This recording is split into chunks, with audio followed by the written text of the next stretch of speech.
দর্শক, একই দিনে রয়টার্স, এপি, ইন্ডিপেন্ডেন্ট এই তিনটা গণমাধ্যমে গত 29 অক্টোবর আমরা সাক্ষাৎকার প্রকাশ হতে দেখলাম শেখ হাসিনার। সেটা নিয়ে চাঞ্চল্যের সৃষ্টি হয়েছিল। এরপরে আমেরিকা এবং ইংল্যান্ডের প্রভাবশালী সাপ্তাহিক দ্য উইকে শেখ হাসিনা নিজেই নিবন্ধ লেখলেন।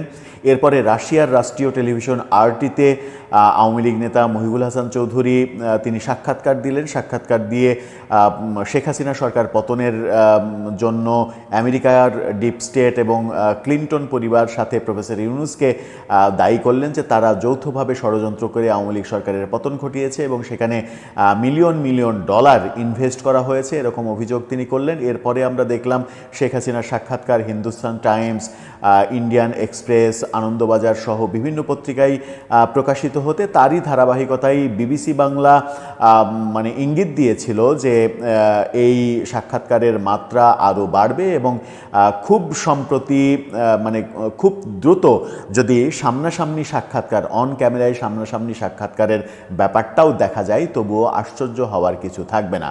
তার মানে শেখ হাসিনা ক্যামেরার সামনে আসছেন এরকম ইঙ্গিত বিবিসি দেওয়ার পরে এবার সেই বিবিসি বাংলায় শেখ হাসিনার সাক্ষাৎকার প্রকাশ করল।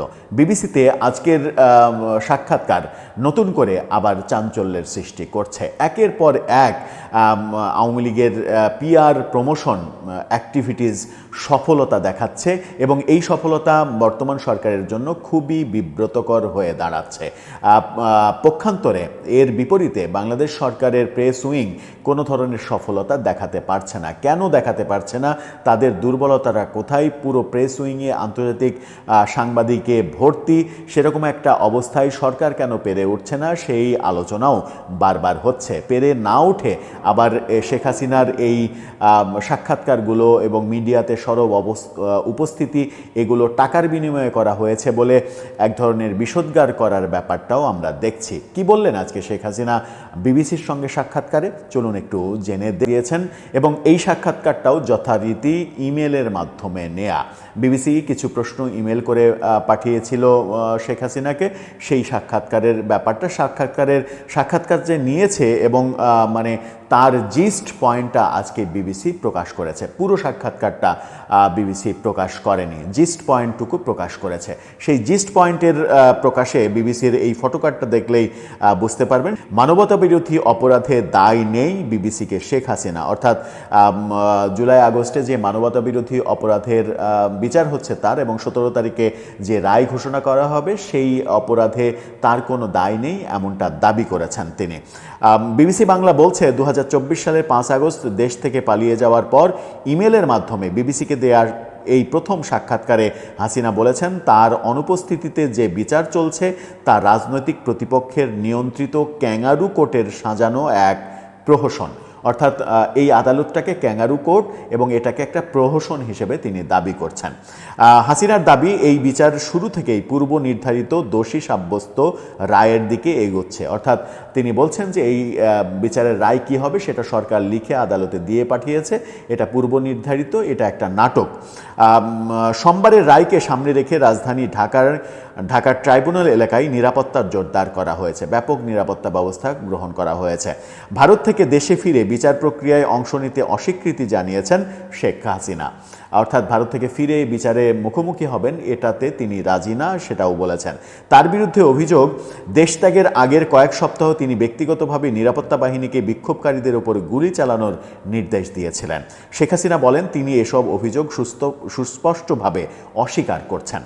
আমি অস্বীকার করছি না যে পরিস্থিতি নিয়ন্ত্রণের বাইরে চলে গিয়েছিল, তিনি বলেছেন, কিংবা অপ্রয়োজনে বহু মানুষ প্রাণ হারিয়েছে সেটাও অস্বীকার করছি না, কিন্তু নিরস্ত্র বেসামরিক নাগরিকদের ওপর গুলি চালানোর কোনো নির্দেশ আমি কখনোই দিইনি বলেছেন তিনি। এই ব্যাপারে বিবিসি আবার বলেছে যে বিবিসির একটা প্রতিবেদনে শেখ হাসিনার যে মানে ফোনালাপ, সেই ফোনালাপ যে আদালতে সাবমিট করা হয়েছে সেটা নিয়ে বিবিসি একটা প্রতিবেদনও প্রকাশ করেছিল, যেখানে শোনা গিয়েছিল শেখ হাসিনা আন্দোলনকারীদের উপরে গুলি চালানোর নির্দেশ দিচ্ছেন, সেই কথাও বিবিসি উল্লেখ করেছে। শেখ হাসিনা আরও বলেছেন রাজনৈতিক প্রতিপক্ষরা আওয়ামী লীগকে রাজনৈতিক শক্তি হিসেবে চূড়ান্তভাবে চিহ্নিত করতে তার বিরুদ্ধে মামলা করেছে। বিবিসির পক্ষ থেকে হাসিনার 15 বছরের শাসনামলে সংগঠিত আরও গুরুতর মানবাধিকার লঙ্ঘনের অভিযোগ নিয়েও জিজ্ঞাসা করা হয়েছে, যা বিশেষ ট্রাইব্যুনালের আরেক মামলায় বিচারাধীন রয়েছে। সেই মামলাগুলোতেও মানবতাবিরোধী অপরাধের অভিযোগ অস্বীকার করেছেন শেখ হাসিনা। অর্থাৎ আরও যে অভিযোগ করা হয়েছে সেই অভিযোগগুলোও তিনি স্বীকার করছেন না। হাসিনাকে ক্ষমতাচ্যুত করার পর থেকে বাংলাদেশে বেশ কয়েকটি গোপন কারাগারের খোঁজ পাওয়া যায়, যেখানে বহু বছর ধরে কোনো আইনি প্রক্রিয়া ছাড়াই বন্দীদের আটকে রাখা হয়েছিল। অর্থাৎ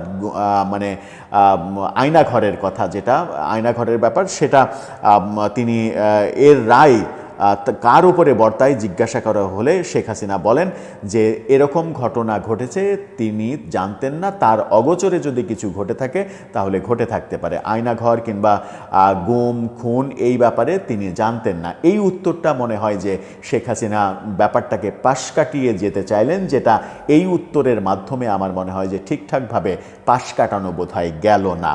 নেতৃত্বে থাকাকালীন সরকারের প্রধান হিসেবে বিচার বহির্ভূত হত্যা ও গুমের জন্য তার দায়ী থাকার বিষয়ে মানবাধিকার সংগঠনগুলোর অভিযোগও অস্বীকার করেছেন তিনি। বলেছেন, আমার ব্যক্তিগত সংশ্লিষ্টতার অভিযোগ অস্বীকার করছি, তবে কোনো কর্মকর্তার অপব্যবহারের প্রমাণ যদি থাকে তবে তা যেন নিরপেক্ষ ও রাজনীতিমুক্ত প্রক্রিয়ায় যথাযথভাবে পরীক্ষা করা হয়। অর্থাৎ কেউ যদি অভিযুক্ত থাকেন, এরকম কাজ করে থাকেন, তাহলে নিরপেক্ষভাবে তদন্ত করে সেটা যেন বের করে আনা হয়। কিন্তু এই ব্যাপার যদি ঘটে থাকে সেটা আমার অগোচরে হয়েছে। কিন্তু এই একটা পয়েন্টে অন্যগুলো ঠিকঠাক মতোই হয়তো তার কথাতে শতভাগ যুক্তি রয়েছে, কিন্তু এই একটা পয়েন্টে একটা রাষ্ট্রে এরকম যদি আয়নাঘরের ব্যাপার থাকে, যদি এর অস্তিত্ব সত্যিই থেকে থাকে এবং গুমের যে অভিযোগ সেই গুমগুলো যদি হয়ে থাকে, তাহলে সরকার প্রধান হিসেবে তিনি কিছুই জানেন না। এই ব্যাপারটা কতটুকু সত্য সেটা বোধহয় ইতিহাসে প্রশ্ন সাপেক্ষ ব্যাপার হয়ে থাকবে। তিনি যদি উত্তরটা অন্যভাবে দিতেন যে এগুলো প্রথমত হচ্ছে যে তিনি যদি পুরোটা অস্বীকার করতেন যে এগুলো হয়নি, তাহলে একটা ব্যাপার ছিল।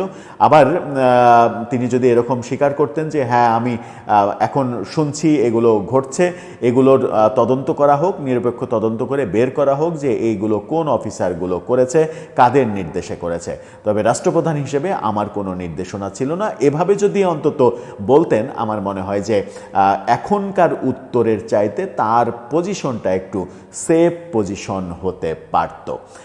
যাই হোক, মানবতাবিরোধী অপরাধের যে রায় আন্তর্জাতিক অপরাধ ট্রাইব্যুনাল 17 তারিখে ঘোষণা করবে, সেই ব্যাপারে সেই অভিযোগ সহ তার বিরুদ্ধে যত অভিযোগ, সেই অভিযোগ তিনি অস্বীকার করছেন। অর্থাৎ তিনি গুলি চালানোর কিংবা কাউকে মেরে ফেলার কোনো ধরনের নির্দেশ দেননি।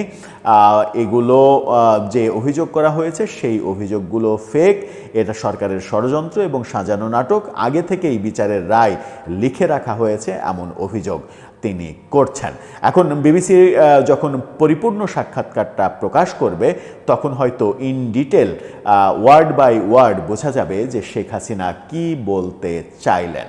দর্শক, আপনার কি মনে হয় শেখ হাসিনার এই যে আন্তর্জাতিক গণমাধ্যমে সাক্ষাৎকার দেওয়ার ধারাবাহিকতায় এবার বিবিসি বাংলায় দিলেন এবং বিবিসি সেটা ফলো করে প্রচার করছে, এরপরে কোন টেলিভিশনে তার মুখোমুখি সাক্ষাৎকার দেখা যাবে, কোন টেলিভিশন সর্বপ্রথম এরকম চমক দেওয়ার চেষ্টা করবে বিশ্ববাসীকে, যখন শেখ হাসিনার সাক্ষাৎকার নেওয়াটাকে নৈতিক ব্যাপারে গ্রহণযোগ্য হিসেবে দেখছে না সরকার কিংবা সরকারের প্রেস উইং, তখন কিন্তু তার আন্তর্জাতিক লবিং খুব ভালোভাবেই কাজ করছে বলে মনে হচ্ছে।